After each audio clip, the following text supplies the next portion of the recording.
Welcome back मंडली। पिछले video में हमने देखा कि क्रोमोसोम बाहर से कैसा दिखता है, but today we are going to become microscopic detectives. हम उस क्रोमोसोम को खोलेंगे और देखेंगे उसके अंदर, और देखेंगे कि लाइफ का एक्चुअल ब्लूप्रिंट कैसा दिखता है। Think about this, your cell's nucleus is microscopic, around 6 micrometres. लेकिन आप एक सेल के सारे डीएनए को खोलकर लंबा करो तो it is almost 2 metres long. एक 2 सेंटीमीटर लंबा थ्रेड एक माइक्रोस्कोपिक न्यूक्लियस में कैसे फिट हो सकता है? इसका आज हम जवाब ढूंढेंगे। लेट होपिंग कि आपको स्लाइड दिख रही हो। Let's go ahead. जो सवाल हमने किया था उसका आंसर है सुपर पैकेजिंग। ठीक है, अभी कैसे होती है समझेंगे। The answer is super packaging. Imagine आपके पास एक बहुत लंबा धागा है, समथिंग लाइक दिस। इसे इसे ही एग्जांपल लेना पड़ेगा, राइट? अगर आप उसे वैसे ही रखोगे तो ये टैंगल अप हो जाएगा, राइट? और जगह भी ज़्यादा लेगा। तो आप क्या करते हो, इससे एक स्पूल में यानी एक चरखे पर लपेटते हो। इसके बेनिफिट क्या है, तो इसी इजीली इसे हम डिवाइड भी कर सकते हैं, एंड सेकेंडली हम इसे कम स्पेस में रख भी सकते हैं। ठीक है, सेल भी यही एग्जैक्टली करता है। यहाँ धागा है हमारा डीएनए, स्पूल का काम करते हैं स्पेशल प्रोटीन्स। ठीक है, तो लिखने के लिए लिख सकते हो, धागा है डीएनए और चरखा चरखा है हीस्टोन्स। ठीक है, तो यहाँ पे धागा डीएनए है और चरखा हिस्टोन्स है। और हिस्टोन क्या है, जैसे हमने लास्ट लेक्चर में भी समझा था, हिस्टोन एक प्रकार का प्रोटीन है। तो डेफिनेशन लिखिए हिस्टोन की। देखिए, आप डेफिनेशन लिखोगे आपके फायदे के लिए। ठीक है,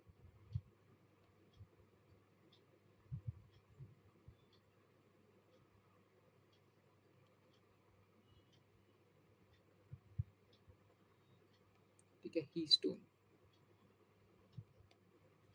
ठीक है, हीस्टोन, proteins that help in the coiling and packaging of DNA into structural units called nucleosome। हीस्टोन क्या है, एक प्रकार का प्रोटीन है। ओके, ये क्या करता है, ये कॉइल अप करता है, कॉइलिंग करता है and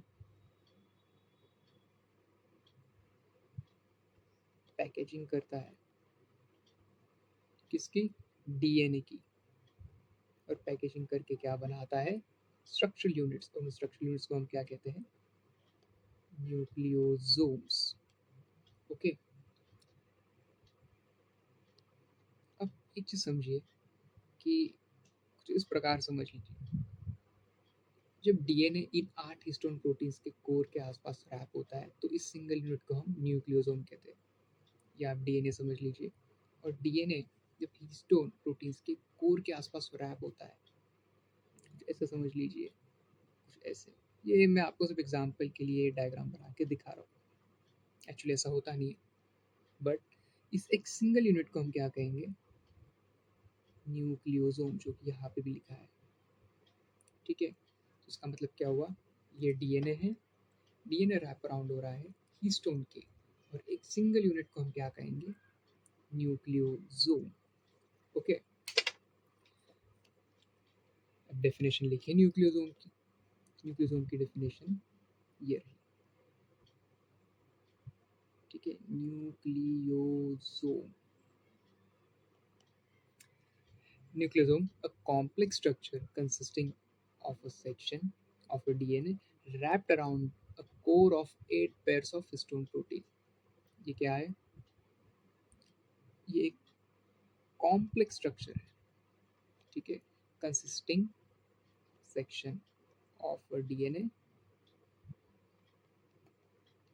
and wrapped around a core of 8 pairs of histone proteins। याद रखना, 8 histone protein नहीं, 8 pairs of histone protein। ठीक है, 8 pairs। Okay, of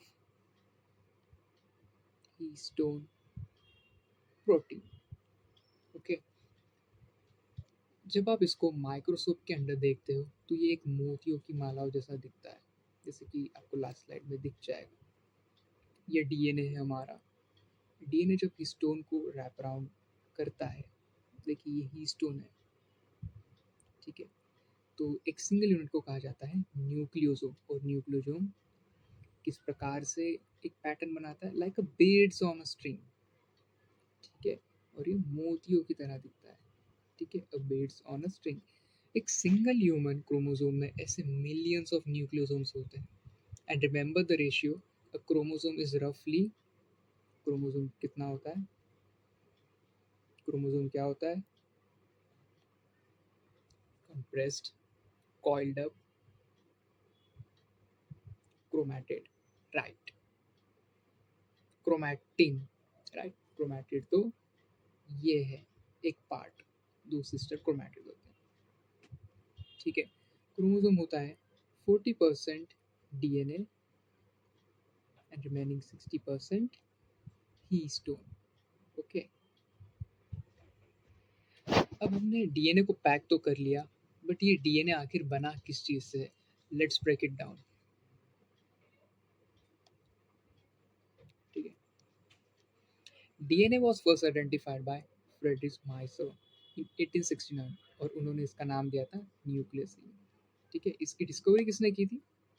Frederick Mysore ने। कितने साल में, कौन से साल में? 1869 में। उसका नामकरण क्या किया था?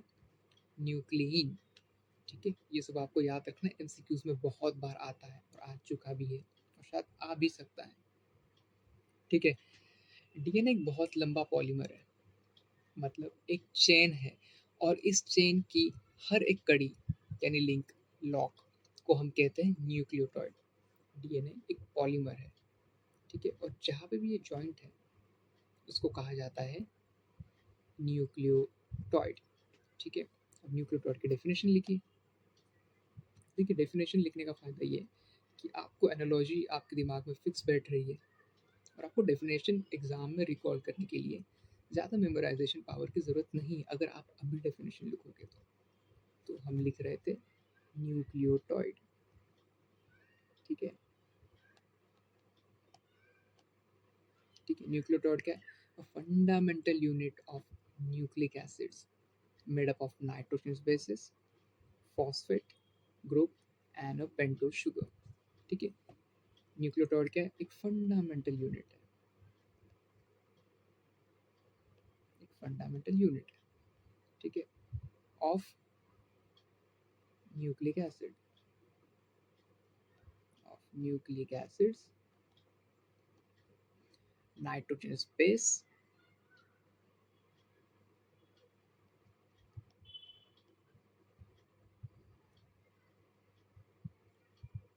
a phosphate group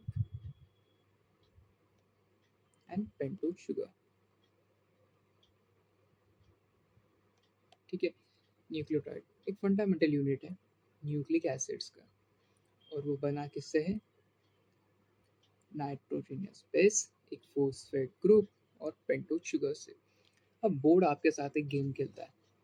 अगर आपने एग्जाम में सॉल्व चेक कि आपने पेंटोज शुगर लिखा है या आपने ध्यान देकर पढ़ा है और आपने लिखा है पेंटोज शुगर के बजाय डीऑक्सी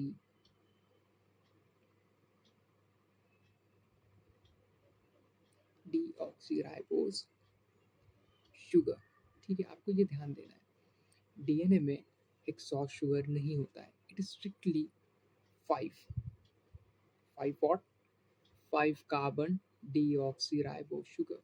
तो यहाँ पे मार्क्स लूज मत करना, क्या होता है? फाइव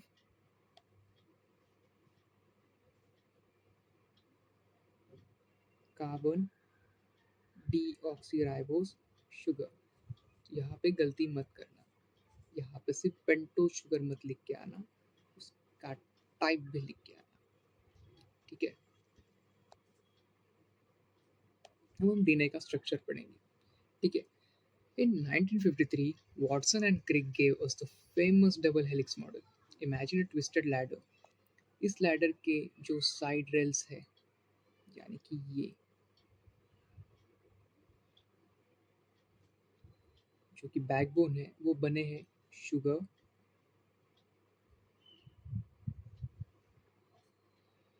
और फॉस्फेट से। ठीक है, जो साइड रेल्स है, जो आपको ये स्ट्रैंड्स दिख रहे हैं, ये सब बने हैं शुगर और फॉस्फेट से, इसका बैकबोन है।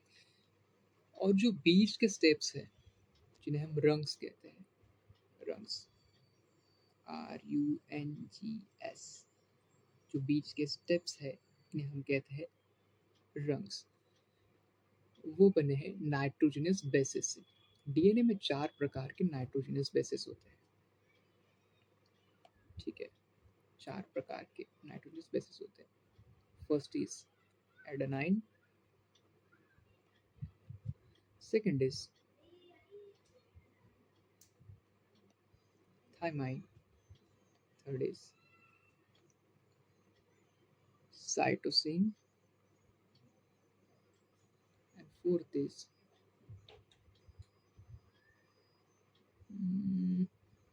गुआनाइन। ओके, इसे हम रिप्रेजेंट करेंगे ए से, इसे हम रिप्रेजेंट करेंगे टी से, इसे रिप्रेजेंट करेंगे एग्जैक्टली सी से, और इसे रिप्रेजेंट करेंगे जी से। ओके, अब मैं आपको कुछ निमोनिक सा हैक सा दूंगा, ऐसा समझ लो। अब इनकी पेयरिंग कैसे होती है, ये हर एक दूसरे से जुड़े हुए नहीं होते, इनकी पेयरिंग होती है। एक वाला नाइट्रोजनस बेसिस दूसरे नाइट्रोजनस बेसिस से ही जुड़ा है, ये रैंडमली किसी से जुड़ नहीं सकते और बॉन्ड नहीं बना सकते। तो इनकी पेयरिंग होती कैसे, इसको याद रखना है कि सुपर कुआ की हैक देता हूँ। Just remember Apple tree and car garage. ठीक है, एप्पल कहाँ होता है, एप्पल होता है ट्री पर। ठीक है, एप्पल कहाँ होता है, ट्री पर। ए टी के साथ जुड़ेगा। और कार कहाँ होती है, कार होती है गराज में, कार गराज, राइट। ठीक है, इसका मतलब क्या समझे कि ए टी के साथ होगा, ए जुड़ेगा टी के साथ, यानी एडेनाइन जुड़ेगा थाइमाइन के साथ, और साइटोसिन जुड़ेगा गुआनाइन के साथ। यही पेयरिंग होती है। अब मैं आपको थोड़ा सा ध्यान देने के लिए कहता हूँ कि ए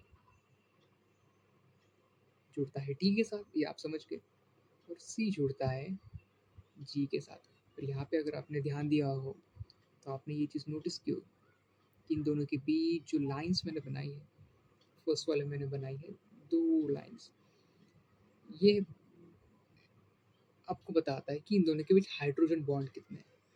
ठीक है, एडेनाइन और थाइमाइन के बीच एग्जैक्टली 2 हाइड्रोजन बॉन्ड है, वेराज गुआनाइन और साइटोसिन के बीच 3 हाइड्रोजन बॉन्ड्स है। ये हाइड्रोजन बॉन्ड ही है जो ट्विस्टेड लैडर को स्टेबल बनाते हैं। और ट्विस्टेड लैडर क्या है, जो हमने देखा है, ये वाली लैडर, ये गोल घूम रही है। पहली स्टेप ऐसी है, दूसरी स्टेप ऐसी है, तीसरी ऐसी, चौथी ऐसी, तो घूम रहा है, लैडर घूम रही है।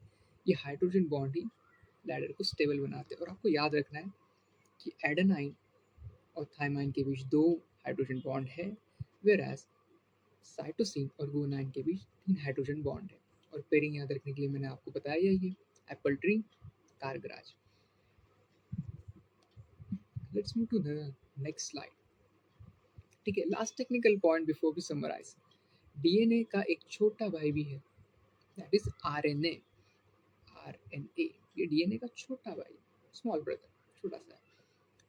उसका फुल फॉर्म है राइबोन्यूक्लिक एसिड, और इसका है डीऑक्सीराइबोन्यूक्लिक एसिड। इनमें 3 मेजर डिफरेंसेस है जो बोर्ड हर बार पूछता है, मोस्टली 3 मार्कर के लिए, तो आपको याद ही रखना है। ठीक है, डीएनए होता है डबल स्ट्रैंडेड, तो मैं आपको लिख ही देता हूँ, वो बेटर रहेगा आपकी। डीएनए और आरएनए।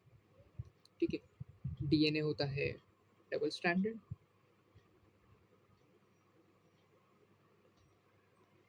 और और आरएनए जिसका नाम ही बताता है ये होता है single standard, mostly single standard होता है टू बी मोर प्रिसाइज। ठीक है, डीएनए हैज डीऑक्सोराइबोज शुगर। ठीक है, डीएनए हैज डीऑक्सीराइबोज शुगर, जो मैंने पिछली स्लाइड में भी आपको बताया था। whereas RNA has only ribose sugar।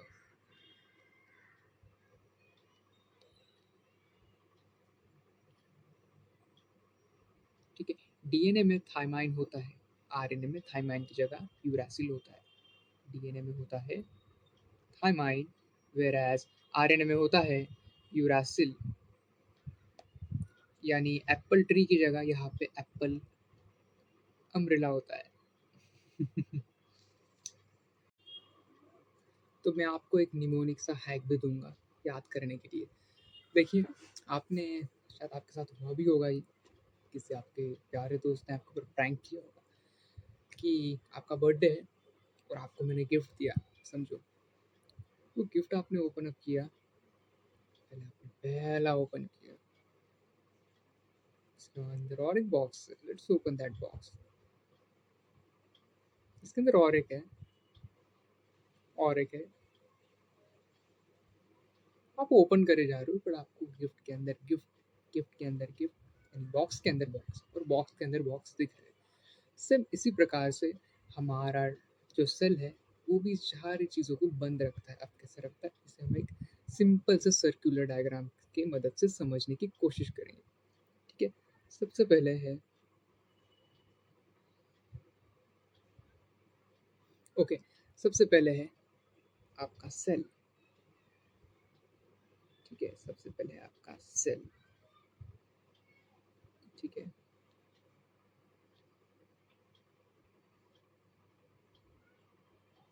सबसे पहले आपका सेल। ठीक है, अब सेल के अंदर है आपका न्यूक्लियस। ठीक है, सेल के अंदर है न्यूक्लियस, और न्यूक्लियस के अंदर बैठे हैं हमारे एग शेप्ड क्रोमोसोम्स। न्यूक्लियस के अंदर बैठे हैं एग शेप्ड क्रोमोसोम्स। ठीक है, इन्हें एक्स लिखता हूँ मैं। ठीक है, क्रोमोसोम को खोलेंगे तो निकलेगा chromatin fibre, self explanatory right. Chromosome को ओपन करेंगे तो निकलेगा हमारा सेल का क्रोमैटिन, और क्रोमैटिन को खोलेंगे तो निकलेगा क्रोमैटिन को जूम करोगे तो आपको दिखेगा आपका beautiful beads on a string वाला फॉर्मेट स्ट्रक्चर, जिसे हमने बड़ा ही प्यारा नाम दिया है, दैट इज न्यूक्लियोसोम्स। इसके अंदर आपको मिलेगा न्यूक्लियोसोम्स। ठीक है, तो न्यूक्लियोसोम के ऊपर लिपटा हुआ है हमारा डीएनए।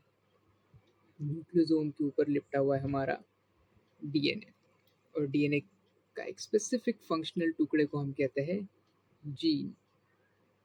डीएनए डीएनए के एक स्पेसिफिक फंक्शनल टुकड़े को हम कहते हैं जीन। और डीएनए की सबसे छोटी ईट, यानी डीएनए का सबसे छोटा स्ट्रक्चरल फंक्शनल यूनिट, जिसे हम कहते हैं न्यूक्लियोटाइड। ठीक है, ठीक है, तो ऊपर ऊपर से आप देखोगे तो शायद आपको बड़ा लग रहा हो, but I think it's pretty easy. हम इसको थोड़ा सा और फ्लो चार्ट की तरह से समझते हैं। तो इन शॉर्ट, सेल है, सेल के अंदर है न्यूक्लियस, न्यूक्लियस के अंदर है राइट क्रोमोसोम। अब खुद बोलने की कोशिश करिए मेरे साथ। क्रोमोसोम के अंदर है क्रोमैटिन, और क्रोमैटिन के अंदर है, क्रोमैटिन के अंदर है न्यूक्लियोसोम राइट, और न्यूक्लियोसोम के अंदर है डीएनए, डीएनए के अंदर है जीन, और जीन के अंदर है छोटा सा सबसे स्ट्रक्चरल और फंक्शनल यूनिट न्यूक्लियोटाइड. ठीक है. Ooh, that is the entire architecture of life in one single flow. इस सीक्वेंस को अपने दिमाग में प्रिंट कर लो. ये सेक्शन ए में रे राइट इन लॉजिकल सीक्वेंस वाले क्वेश्चन यही से आते हैं. तो ये आपको समझना है. आई होप ये लेक्चर आपके बहुत काम आया होगा. दैट्स इट फॉर टुडे मंडली. नोट्स रिवाइज करो. एप्पल ट्री, कार गैराज, याद रखो. And in the next video we will finally start the actual cell cycle and mitosis. See you there.